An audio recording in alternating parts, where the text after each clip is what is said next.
The moment she walks through the door, the room shifts. Not loudly. There's no gasp, no dropped glass, no single moment you could point to later and say, that's when everything changed. It's subtler than that. It's the way Leon's mother stops mid-sentence, the way two of his university friends exchange a look, fast, careful, the kind of look that has a full conversation inside it. The way the noise of the room doesn't stop exactly, but softens, like a building that's just felt a tremor and is waiting to see if it was real. Viveka notices the shift before she notices the woman. She's standing near the entrance, coat still on, scanning the room. Late 30s, dark hair pulled back, the kind of compose that takes effort. And she knows people here. That's the thing Viveka clocks first. She's not lost. She's not someone's +1 who wandered into the wrong function room. She nods at Leon's brother across the bar. His brother nods back. Neither of them smile. Viveka looks at Leon. Leon is looking at his phone. She will think about that detail later, the specific quality of his attention in that moment. Not scrolling, not typing, just looking at it. Like a man who is waiting for something to happen and has decided the best thing to do is appear to be somewhere else entirely. She crosses the room to him. Who's that? He looks up, clocks the woman near the door. Something moves across his face, fast, controlled, smoothed over before she can name it. That's Iris, he says. I didn't know she was coming. Here is what Viveka knows about Iris as of tonight. She exists. Leon mentioned her once, early on. I was with someone before you. It ended badly. I don't really talk about it. And Viveka had accepted that the way you accept most things that happen before you. It was his past. It wasn't her business. She looks across the room again. Iris has taken her coat off now. Someone has brought her a drink. She's laughing at something, head back, relaxed, entirely at home in a room that Viveka has been planning for 14 weeks. You didn't know she was coming, Viveka says. No. But she's here. Yeah. He says it like it's a coincidence, like this is a thing that is happening to him, not a thing that was arranged. And maybe she would have believed that. She wants to believe it. She is actively working to believe it. Except for one thing. The venue. This venue is not on any invitation. It's not on any social media post. Viveka had been deliberate about that, because Leon's job made public posts complicated. The only people who know where tonight is happening are the 70 people Viveka personally invited, and whoever those 70 people told. Iris was not on the list, which means someone told her. The room is full of people who love them, or who say they do. There are speeches being rehearsed in people's heads right now. There are gifts on the table near the door. There is a cake with their initials on it that Viveka's mother drove 40 minutes to collect this afternoon because she wanted it to be a surprise. And somewhere in this room, someone looked at a woman Leon used to love and said, I'll let you know where it is. Viveka picks up her drink. She smiles at a colleague who waves from across the room. She moved through the party the way you move when you are determined not to let anyone see that something is wrong. Smoothly, warmly, saying the right things to the right people. But she is watching. And what she is watching is this. Iris is not uncomfortable. Iris is not the ex who turned up uninvited and is now awkwardly nursing a drink near the door, desperate to get through the evening without causing a scene. Iris moves through this room like she belongs in it, like she's been in rooms like this before, with these people, before Viveka existed. Like she expected to be here tonight. And Viveka, who chose the flowers and the music and the exact words on the card for Leon's parents, is starting to understand that there is a version of tonight she was never told about. But I'm getting ahead of myself. Because before all of that, before Iris, before the look on Leon's face, before the conversation that is coming and will not be survived, there was a phone call that happened 3 weeks ago. And it's the one that explains everything. 3 weeks ago, Leon got a phone call at 11 at night.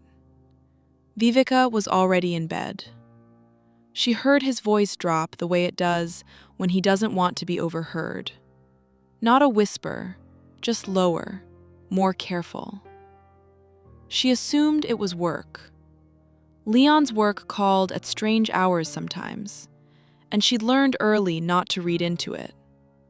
She turned over and went back to sleep. In the morning, she forgot about it entirely. That's the thing about trust. It doesn't just make you believe people. It makes you stop noticing the things that would give you pause if you were paying a different kind of attention. Viveka had been with Leon for 2 years and engaged for 4 months. And in that time, she had built a picture of him that felt solid, stable, chosen. He wasn't perfect. He was private in ways that sometimes felt like distance, and he had a habit of resolving conflict by simply waiting for her to stop being upset. But she'd filed those things under quirks rather than patterns. She was very good at filing. She'd had to be. Viveka had come out of something before Leon, a relationship that had cost her a great deal and taught her that scrutiny and love were incompatible. That if you were constantly watching, you were never actually in it. So she'd made a decision, somewhere in the early months with Leon, to be present instead of careful, to choose the relationship instead of the audit. She thought that was growth. She is no longer sure. Here's what she pieces together later. Not tonight, not during the party, but in the days that follow when she starts asking questions she should have asked sooner. Iris and Leon were together for 4 years. They lived together for 2 of them. The breakup was Leon's doing, and it was not clean, and there are people in this room tonight who were there for it. His brother, 2 of the university friends, his mother, who has never once mentioned Iris's name in Viveka's presence. Not once in 2 years. At the time, Viveka thought that was because it was over. She understands now that silence is not the same thing as erasure. If you're watching this and something about that landed, if you've ever trusted someone's version of their past because it was easier than asking the questions, then you already know what's coming. And if this is your first time here, hit subscribe, because this is exactly what we do. Sit with the uncomfortable thing until it makes sense. Back to Viveka. She's 40 minutes into her own engagement party when she excuses herself to the bathroom. Not because she needs it, because she needs a wall between herself and the room. She stands at the sink with the water running and looks at herself in the mirror, and she has a conversation with herself that a lot of women have had in a lot of bathrooms. Am I overreacting? Is this something, or is this me making something out of nothing? She goes back out. And there is Iris, standing with Leon's mother, and Leon's mother has her hand on Iris's arm, and they are laughing together at something, warmly, easily, the laugh of 2 people who have spent real time together and aren't doing it for show. Viveka has met Leon's mother 11 times. She has counted. She has never seen her laugh like that with her. She finds Leon near the bar. She keeps her voice even, keeps her expression light, because there are people everywhere, and she has worked too hard on this evening to let it become a scene. "How long were you and Iris together?" she asks. He blinks. "I told you, a few years." "How many is a few?" "4, he says. "But it was complicated. We weren't good together." "Did you live together?" "A beat." Just half a second too long. For a while, yeah. Viveka nods. She takes a sip of her drink. She smiles at someone across the room who raises their glass at her. 4 years, 2 of them living together. A breakup he initiated that was, by his own admission, complicated. And an ex-girlfriend who was standing in her engagement party with his mother's hand on her arm, laughing the way people laugh when they know they're allowed to be there. None of this is what Leon told her. Not lied, exactly. He hadn't lied. He'd just given her the thinnest possible outline and let her fill in the rest with her own assumptions. And she had. She'd filled it in generously, the way she always did, because she'd decided to choose presence over paranoia. But here's the thing about outlines. They leave a lot of room for what's been left out. And what Leon left out, what she is only now beginning to understand was left out, is going to change the entire shape of the last 2 years.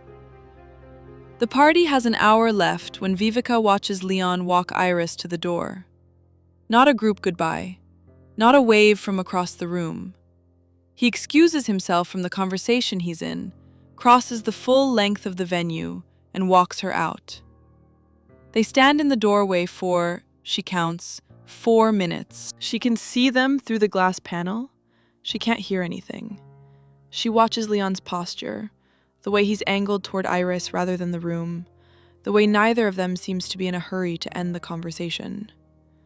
4 minutes doesn't sound like long. It is a very long time to say goodbye to someone you didn't know was coming.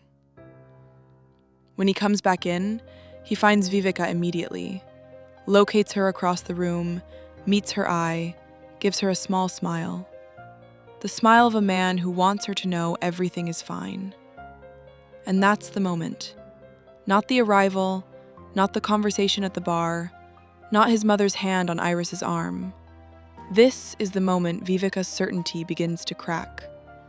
Because that smile is too deliberate. It's the smile of someone who has just managed something and is checking that it worked. She smiles back.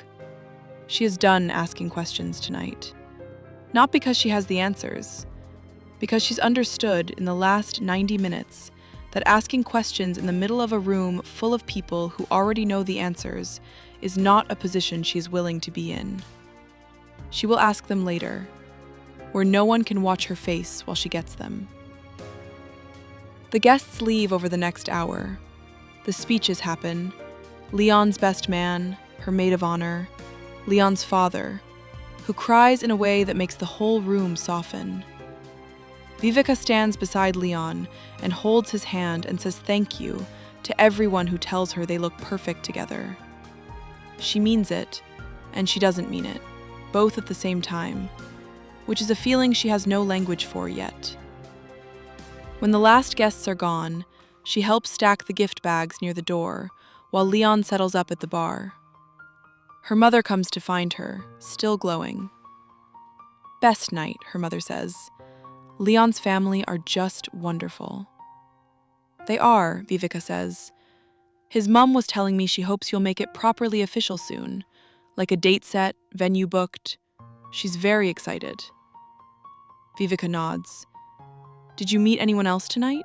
Any of his friends? Oh, a few. There was a lovely woman, Iris? She said she'd known Leon for years, very elegant. She did, Viveka says. Yeah. Her mother reads nothing into it.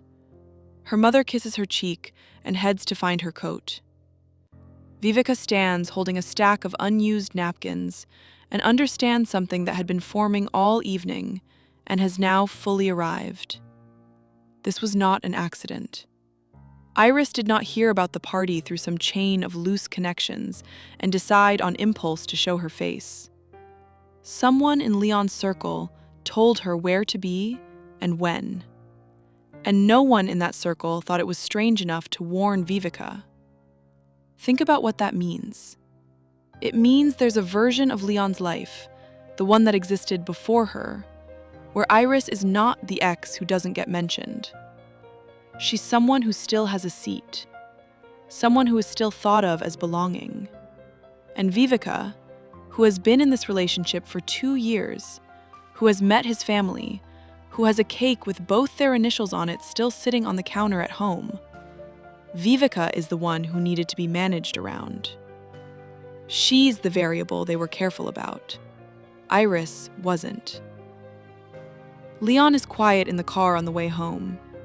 He reaches over and holds her hand at the first red light, the way he always does. She lets him. She looks out the window and she thinks about the phone call 3 weeks ago. The one at 11 at night, the one with the lowered voice. And she thinks about Iris's face when she walked through that door. Not nervous. Not the face of a woman stepping into hostile territory. The face of a woman who knew exactly what she was walking into and had decided she was allowed to be there anyway. And then Viveka thinks about Leon's hand on hers, warm and steady, and the small, deliberate smile he gave her across the room. And she thinks, he is very good at this, at the management of her, at making her feel held while something else entirely is happening just outside her line of sight. She thinks about how long she has been letting him do it. And that quiet drive home, holding hands in the dark, is where the story actually begins. She waits 3 days, not because she's afraid of the conversation, because she wants to be completely certain of what she knows before she has it. She has learned, from watching other people, from her own history, that the most dangerous moment in any confrontation is the one where you say something you can't prove, where the other person can look at you and say you're imagining things, and there's just enough uncertainty left that you start to believe them. Viveka is not going to give Leon that gap. So she watches. Not dramatically, not going through his phone in the middle of the night, not calling his friends. She simply pays attention, in a way she'd trained herself out of. She notices when he steps out to take calls. She notices how long. She notices the rhythm of his evenings, the particular quality of his distraction, the moments when he's physically present but somewhere else entirely. And she notices that he texts at night more than he used to, lying next to her, screen tilted slightly away, thumbs moving with a casualness that is just a little too practiced. On the third night, she says, quietly, into the dark, "Do you still talk to Iris?" A pause. "Sometimes," he says. "We have some mutual friends. It's not a thing." "Was she at our party because you invited her?" Another pause. Longer. "I mentioned it to a couple of people. I didn't specifically invite her." "But you mentioned it to people who would tell her." "Viveka, I'm not angry," she says. And she isn't. Not yet. She is something more precise than angry. "I just want to understand what's actually happening." He turns toward her. He uses the voice he uses when he wants her to feel reassured. Low, careful.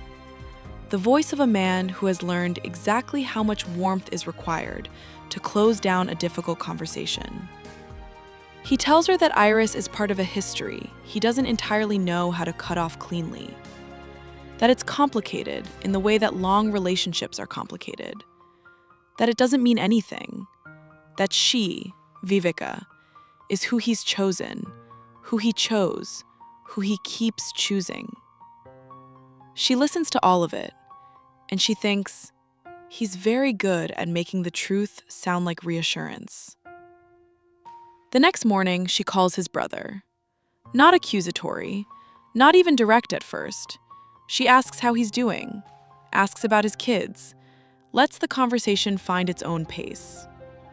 And then she says, lightly, "I didn't know Iris would be at the party. Was that a surprise for you too?" Silence. "Leon didn't mention it to you?" his brother says. "Not really." Another pause, shorter this time, like a door being closed gently but deliberately. I think you should probably talk to Leon about this one.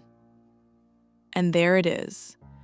The sentence that is trying to be neutral and isn't. Talk to Leon means there is something to talk to Leon about. This one means there are specifics. I think you should means I know something, and I have decided it's not mine to tell you, and I'm slightly uncomfortable that you've asked me directly. She thanks him. She hangs up. She sits at her kitchen table for a long time. Here's what Viveka now knows for certain. Iris's presence at that party was not a miscommunication. It was not a loose mention to mutual friends that spiraled beyond anyone's intention. Leon knew she might come. His brother knew she might come. His mother, who greeted Iris with a warmth she has never extended to Viveka in 2 years, knew she might come.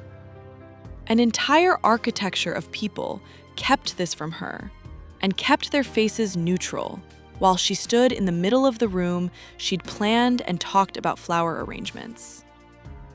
This is what I keep coming back to. Not the ex-girlfriend, not even Leon. The people around him who watched Viveka build something and didn't say a word. Because that takes a particular kind of loyalty. The kind that tells you exactly where you sit in someone's life and exactly how long you've been sitting there without knowing it. Viveka goes to see Leon that evening. She has one question left, the one she's been saving, the one she found the answer to 2 days ago and hasn't yet said out loud. She found an email, not by looking, not by snooping. It came through on his laptop while she was using it to print their catering invoice. An automatic forward from a shared account they'd set up for the wedding. A reply to a thread that started 2 weeks before the engagement party. A thread that started with Iris. And what she is about to read him, out loud, word by word in their kitchen, is going to require him to tell her the truth for the first time since she's known him.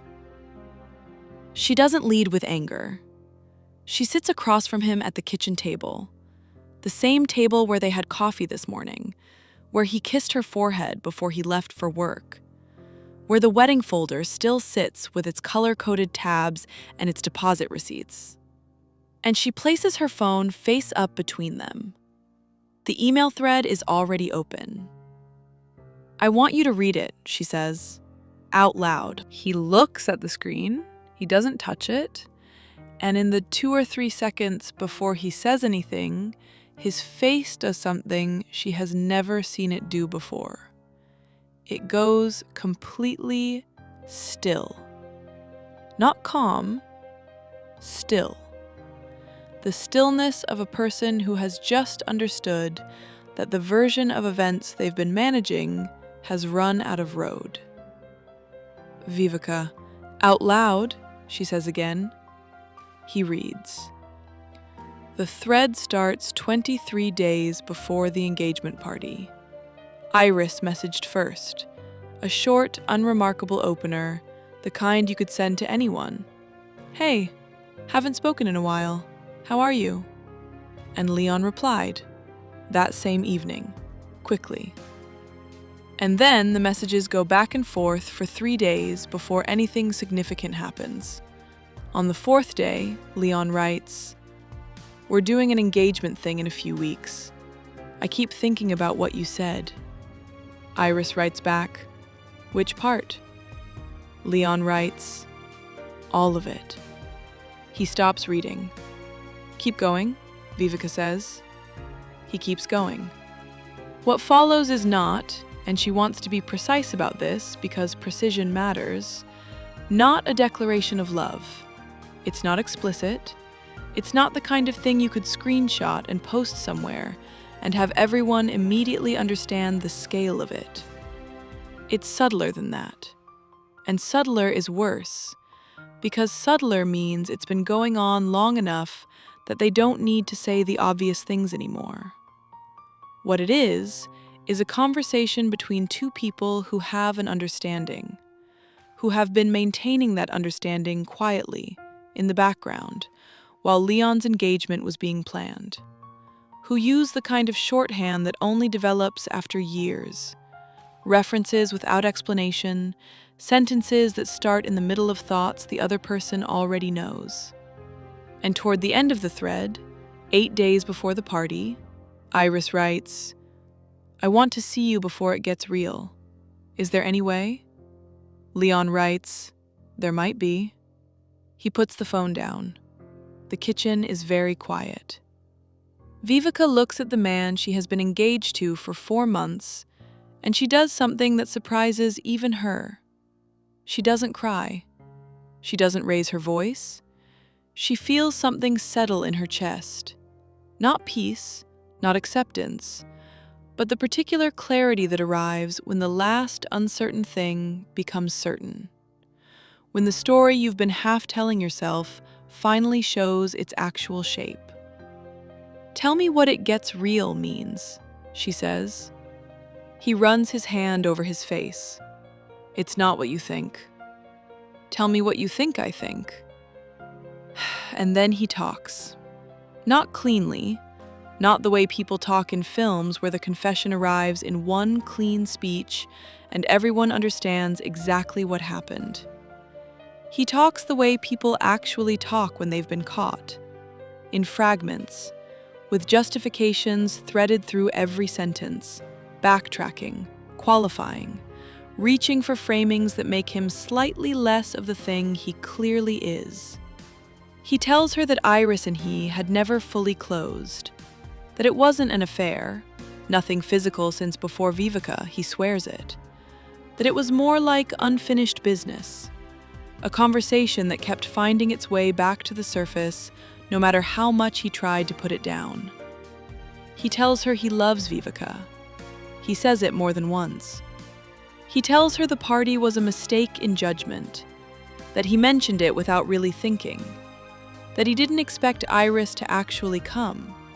He had not expected Iris to actually come. Viveka sits with that for a moment. The phone call at 11 at night, the email thread, the party, his brother's careful non-answer, his mother's warm hand on Iris's arm, the deliberate smile across the room, the one that was asking her to be fine, to stay in her lane, to trust him the way she'd trained herself to trust him. None of that is what a man looks like when something happened without him expecting it. That's what a man looks like when something happened exactly as he'd arranged it. And here is what Viveka finally understands, sitting across from the person who chose her and apparently never stopped choosing someone else at the same time. She was never the woman Leon picked. She was the woman Leon kept. Kept comfortable, kept reassured, kept just close enough to the truth that she'd never feel the need to look for the rest of it. She reaches across the table. She picks up the wedding folder, the color-coded one, with its deposit receipts and its seating chart drafts, and the notes she wrote at midnight because she couldn't sleep and wanted to get the table centerpieces right. She sets it on the floor beside her chair. And she says 6 words that will determine everything that follows. "I already called off the venue." She hadn't, not yet, but she watches his face when she says it, and what she sees tells her more than the email thread did. His expression doesn't collapse into remorse. It doesn't flood with relief that the truth is finally out and they can start again. It does something smaller and more revealing than either of those things. It calculates, just for a second, just long enough for her to see it. The rapid, quiet measurement of a man working out what this costs him. That's the moment she knows there's nothing to save. Not because of Edith, not even because of the lies, though there were enough of them, but because of that second, that small, private calculation behind his eyes. Because a man who loves you the way he says he loves you, when he thinks he's losing you, doesn't calculate. He breaks. Leon didn't break.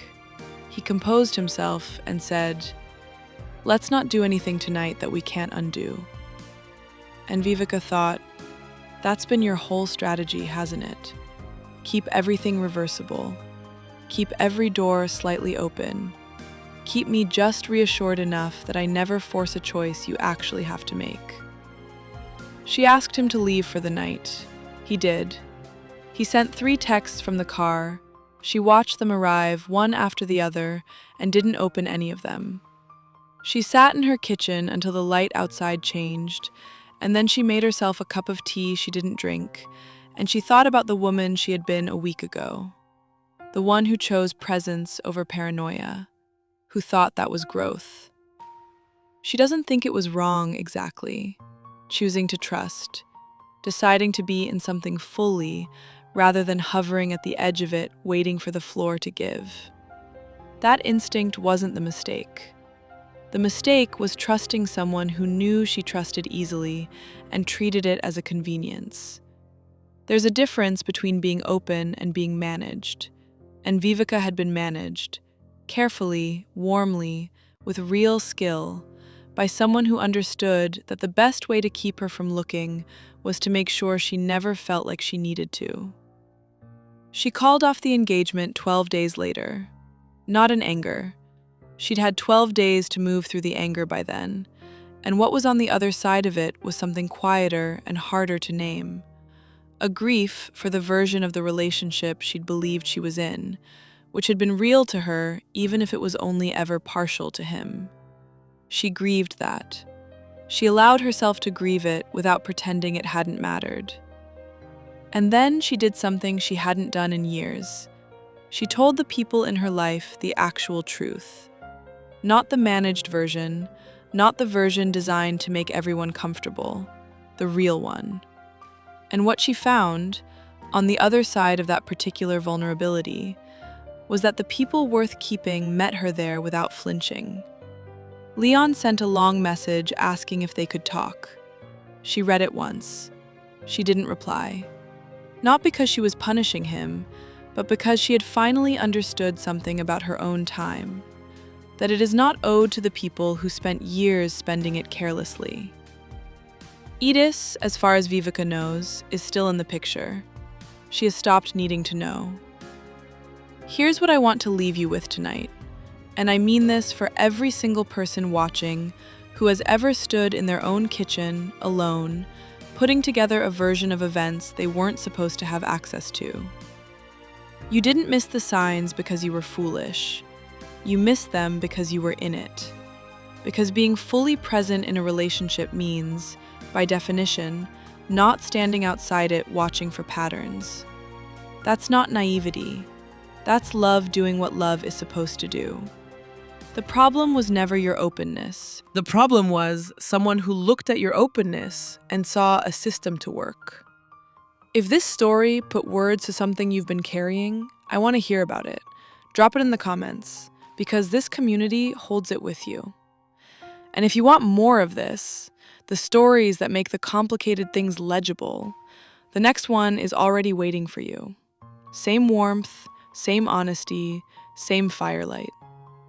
Around here, we don't just survive it, we understand it.